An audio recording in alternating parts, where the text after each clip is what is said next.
वक्त MCX cotton वायदा से जुड़ी एक बड़ी खबर आ रही है।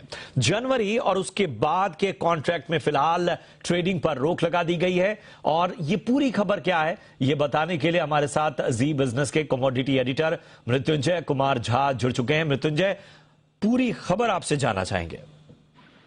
देखिए प्रशांत, ये कमोडिटी मार्केट के लिहाज से और वैसे भी कॉटन इंडस्ट्री के लिहाज से बहुत महत्वपूर्ण खबर है।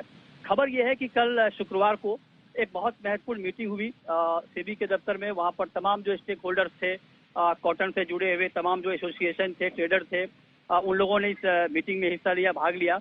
और इस बैठक के बाद ये तय हुआ कि फिलहाल कॉटन का जो वायदा कारोबार है उसमें बड़े पैमाने पर बदलाव की जरूरत है। इस बात को लेकर चर्चा हुई और इस मीटिंग के बाद ये तय किया गया कि जनवरी और उसके बाद के जितने भी कॉन्ट्रैक्ट हैं कॉटन के, फिलहाल उस पर ट्रेड को रोका गया है। और ये इसलिए रोका गया है ताकि कॉन्ट्रैक्ट के स्पेसिफिकेशन में कुछ बदलाव किया जाए और बदलाव करने के बाद फिर इसमें ट्रेडिंग शुरू होगी।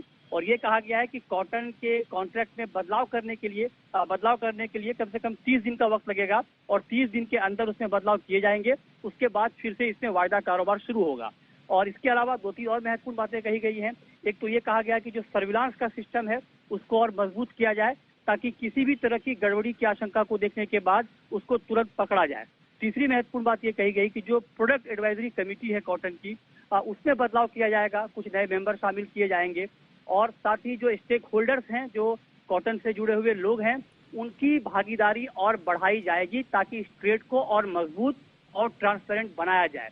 ये इसलिए किया गया प्रशांत, क्योंकि हाल के दिनों में आपने देखा होगा कि कॉटन की कीमतों में बेतहाशा तेजी आई, बहुत ज्यादा तेजी आई, उसके बाद बहुत तेज गिरावट आई। हालांकि इसके पीछे कुछ फंडामेंटल वजह थी, जैसे अंतर्राष्ट्रीय बाजार में भी दाम बढ़ रहे थे तो उसके आधार पर इंडिया में भी डिमांड प्राइसेस बढ़ने लगे। लेकिन जब दाम बहुत ज्यादा बढ़ गए तो इंडस्ट्री ने ये दलील दी कि दाम बढ़ने के बाद जो एक्चुअल यूजर हैं, जो डीलर्स हैं, उनका कामकाज ठप हो रहा है, मिलें बंद हो रही हैं, इस तरह की दलील दी जा रही थी।